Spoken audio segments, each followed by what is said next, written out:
Explosions across the Middle East for a fourth day as the conflict with Iran widens. Overnight, the U.S. Embassy in Saudi Arabia's capital was damaged in an Iranian drone attack. Christina joins us live from outside the UN with the latest this morning. Christina? Chris and Mary, good morning. So far, the Trump administration has given no indication of an exit plan. It has also not ruled out the possibility of putting U.S. boots on the ground. President Trump says he wants to continue until Iran's missile capabilities, its nuclear ambitions, and its Navy are completely destroyed.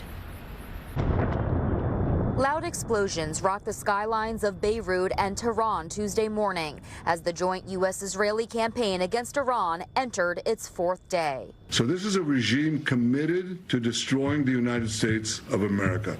While Israeli Prime Minister Benjamin Netanyahu says he does not believe the fight in Iran will be an endless war. This is going to be a quick and decisive action, and we're going to create the conditions, first for the Iranian people, to get control of their destiny.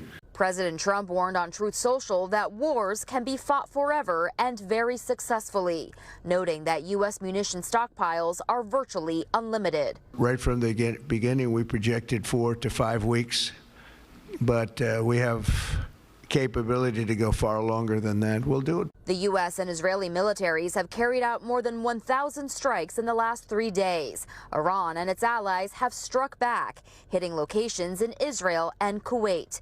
The U.S. military says the number of Americans killed during the ongoing war now stands at 6. The hardest hits are yet to come from the U.S. military.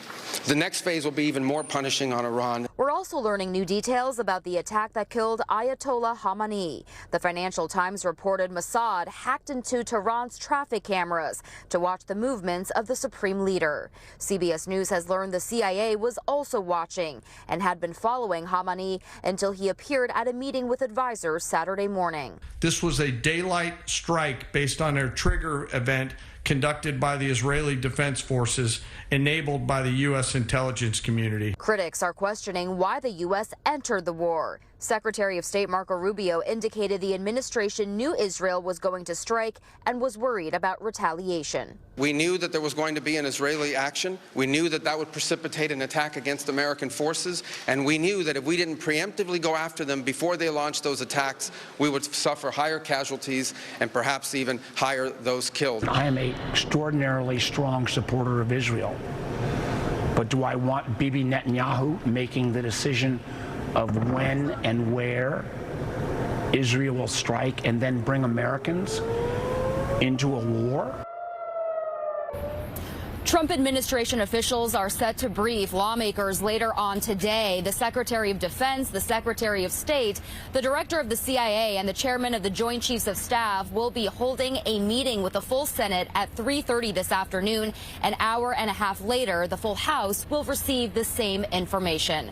Reporting live on the East Side, Christina, CBS News, New York. Christina, thank you.